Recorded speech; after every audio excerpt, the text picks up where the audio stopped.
की जंग में चौथे लॉकडाउन की शुरुआत हो गई है। यह लॉकडाउन 31 मई तक रहेगा, लेकिन यह लॉकडाउन राहत भरा होगा। सरकार ने जोन के हिसाब से शहरों की राहत तय की है। प्रशासन ने राहत का आदेश जारी, रेस्टोरेंट की होम डिलीवरी की छूट दी है। अब सुबह 7 बजे से शाम 5 बजे तक बाजार में कारोबार हो सकेगा। सोमवार सुबह से राहत मिलते ही शहर दौड़ पड़ा, हर तरफ भीड़ ही भीड़ नजर आई। बाजार में खरीदारों और दुकानदारों ने सोशल डिस्टेंस का पालन नहीं किया, जबकि मोबाइल पुलिस गश्त करते हुए चेतावनी देती रही। नागरिकों ने यदि इसी तरह की रफ्तार भरी सोशल डिस्टेंस और मास्क लगाने का पालन नहीं किया तो यह अंदेशा सही साबित होगा कि आने वाले दिनों में कोरोना मरीजों की संख्या तेजी से बढ़ेगी, जो जिले के लिए घातक साबित होगी। क्योंकि सोमवार को बाजार की रंगत देखकर लग ही रहा था कि शहर लॉकडाउन की त्रासदी भोग कर निकला है।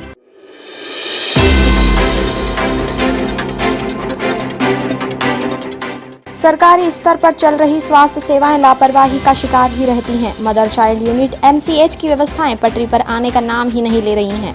कभी ड्यूटी डॉक्टर नदारत रहते हैं तो कभी डॉक्टर समय पर नहीं पहुंचते हैं, जिससे व्यवस्था बिगड़ती है। वहीं मरीज भी आक्रोशित रहते हैं। सोमवार को सोनोग्राफी नहीं होने पर और की गई सोनोग्राफी की रिपोर्ट नहीं आने से महिला मरीजों की भीड़ बढ़ती गई। महिलाएं सोनोग्राफी और रिपोर्ट का इंतजार करती रही। बताया जाता है कि समय पर डॉक्टर के नहीं पहुँचने पर आक्रोश पनपता गया। हालात अब इतनी बद से बदतर होती जा रही है कि स्वास्थ्य सेवाओं को बेहतर बनाने का दावा करने वाले अधिकारी भी चुप्पी साधे रहते हैं।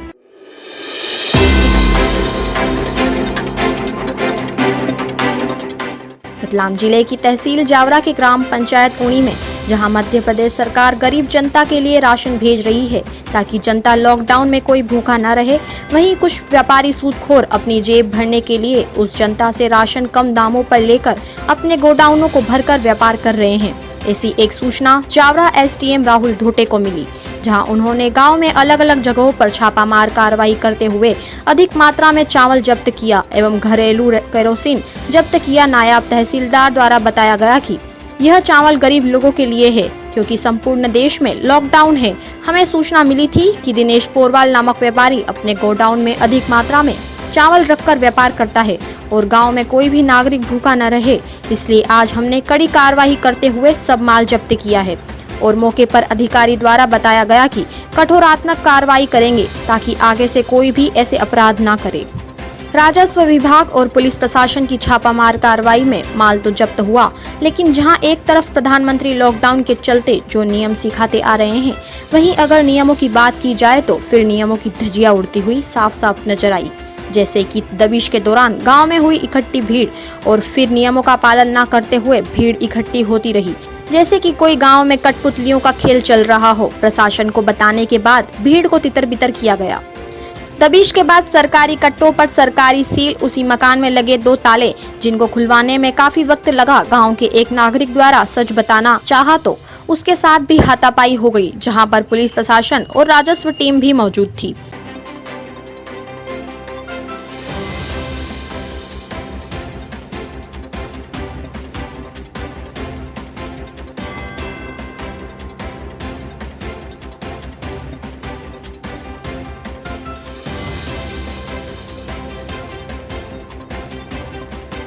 वहीं अधिकारी द्वारा पूछा गया तो गरीबों के अनाज को खरीदने वाले व्यापारी ने बताया कि हम गेहूं में चावल मिलाकर बेच देते हैं।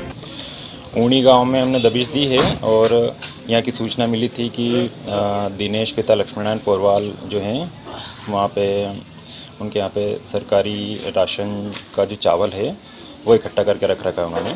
तो 3 जगह की हमको सूचना मिली थी, तो तीनों जगह दबिश दी है। तो एक जगह से हमको लगभग 30 क्विंटल चावल मिला है। क्या कुछ कार्रवाई इन पे की जाएगी या क्या बनेगा? ये पंचनामा हमने बना लिया है और प्रतिवेदन और प्रकरण बनाकर हम SDM साहब को प्रेषित करेंगे। आगे कार्रवाई वहीं से होगी। सर, जिस तरह रवीश जगह यहाँ पे सरकारी बोरियों की सील वाली बोरियाँ भी मिली हैं। हाँ, क्या 4 जो कट्टे हैं वो मिले हैं जो सील लगे हुए हैं और इनके द्वारा बताया जा रहा है कि ये सीधा राशन की दुकान से जो जिनको 50 किलो से ज़्यादा चावल मिला है तो उनको सीधे वहाँ से कट्टे दिए गए हैं और वो कट्टे इन्होंने इनसे खरीदे हैं जिनको राशन मिला है इनसे। सर, और भी कोई दोषी इसमें प्रशासन की दृष्टि में कोई आ रहा है क्या? नहीं, अभी तक तो यही है। अब इनसे पूछताछ की जाएगी और इसके बाद आगे कार्रवाई की जाएगी। सर, कुछ केरोसिन भी पाया गया? हाँ, केरोसिन मिला है लगभग हमको 70 लीटर। अच्छा, तो क्या नाम लिखते हैं आप, कौन से पद पर पदस्थ हैं? मैं संतोष रत्नावत, नायब तहसीलदार जावरा।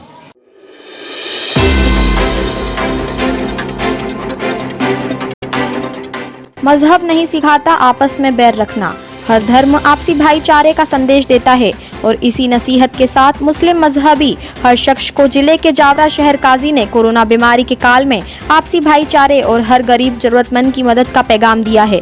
दरअसल रतलाम जिले के जावरा शहर काजी भुरू मौलाना ने मुस्लिम समाज के लिए एक संदेश दिया है कि इस बार ईद पर कोई नए कपड़े न खरीदें और न अपने घर की महिलाओं के लिए न अपने बच्चों के लिए, और ईद पर कोई ज्यादा खर्च न करें।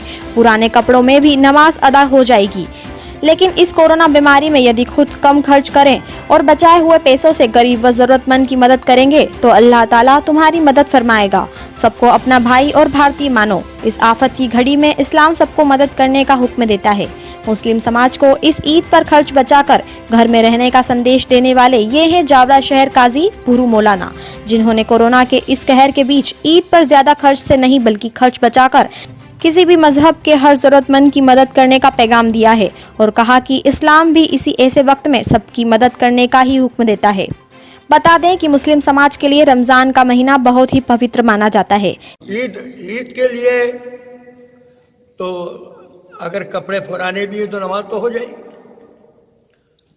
पुराने कपड़े, ये तो खुशी की बात है, तो लोग ईद मनाते हैं और कपड़े बनाते हैं, लेकिन ईद के दिन अगर ये कोरोना का जो मर्ज चल रहा है, इसमें अगर मुसलमान या हमारी माएँ बहनें और बेटियाँ अगर पुराने कपड़ों से भी अगर ईद मनाएंगी और खुशियाँ मनाएंगी, मुसलमान अपने घरों में रहेंगे और पुराने कपड़े, अपने बच्चों को भी पुराने कपड़े पहनाओ, ये मोहब्बत का तकाजा है, इस्लाम का तकाजा है। और जो पैसा बचता है वो अपने गरीबों को, भाइयों को, बहनों को, किसी मजहब से कोई संबंध नहीं है, हर वो इंसान जो इस वक्त परेशान है उसकी मदद करोगे तो अल्लाह ताला तुम्हारी मदद फरमाएगा। ये देश से मोहब्बत करने की मिसाल है। इन्नमल मोमिनून इख्वतुन, मोमिन मोमिन का भाई है, और जो है ये एक मिसाल है कि किसी से कोई भेदभाव नहीं और सबको अपना भाई समझो, अपने देश का भाई समझो, भारतीय समझो, और इसके एतबार से सबकी मदद करो। यहाँ पर कोई भेदभाव का कोई सवाल नहीं है और इस्लाम ऐसे मौके पर सबकी मदद करने का हुक्म देता है। जो पैगाम दिया है हमने, अगर इस पर कौम अमल करेगी और गरीबों की मदद करेगी, गरीबों का साथ देगी, तो वो अपने कानून की और इस्लाम के कानून की पर अमल करेगी और अल्लाह के रसूल की खुशनुदी हासिल करेगी। इसमें कोई खुसूसियत नहीं, बड़ा हो, छोटा हो, गरीब हो, मुस्लिम हो, गैर मुस्लिम हो, ये ऐसा दौर चल रहा है कि हमें सबको एक निगाह से देखना है और एक ही निगाह से देखने के साथ साथ सबकी मदद करना है, चाहे गैर मुस्लिम हो, मुसलमान हो, हिंदू हो, सिख हो, ईसाई हो, जो भी हो, जो इस वक्त परेशान है उसकी मदद करो। और मदद करने के लिए इस्लाम ज़्यादा से ज़्यादा कौम मुस्लिम को हुक्म देता है कि जब कभी ऐसा मौका आए तो फौरी हालत में अपने गरीबों की मदद करने के लिए खड़े हो जाओ। किसी किस्म की उसमें कोई भेदभाव नहीं है, खाना खिलाओ, कपड़े पहनाओ, कपड़े बनाओ, जो कुछ भी हो, लेकिन इस वक्त ये ज़रूरी है कि अपना पैसा ज़्यादा से ज़्यादा खर्च करो और जो पैसा बचता है अपने गरीब भाइयों की मदद करो।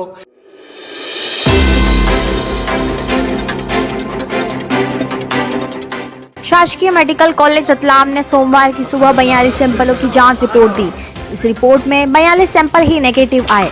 रतलाम जिले में सोमवार सुबह तक पॉजिटिव मरीजों की संख्या 28 रही, जिनमें से उपचार के बाद 23 मरीजों को घर भेज दिया गया था। शेष 5 मरीजों का उपचार किया जा रहा है। मेडिकल कॉलेज में भर्ती 5 मरीजों में से 3 मरीज स्वस्थ हो गए हैं, जिन्हें दोपहर को मेडिकल कॉलेज से छुट्टी दे दी गई।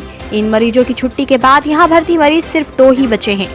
दोपहर को कलेक्टर रुचिका चौहान, पुलिस कप्तान गौरव तिवारी तथा medical college dean Sanjay Dikshit की मौजूदगी में करतब ध्वनि कर स्वस्थ हुए कोरोना मरीज 2 महिला तथा 1 पुरुष को स्वागत किया गया।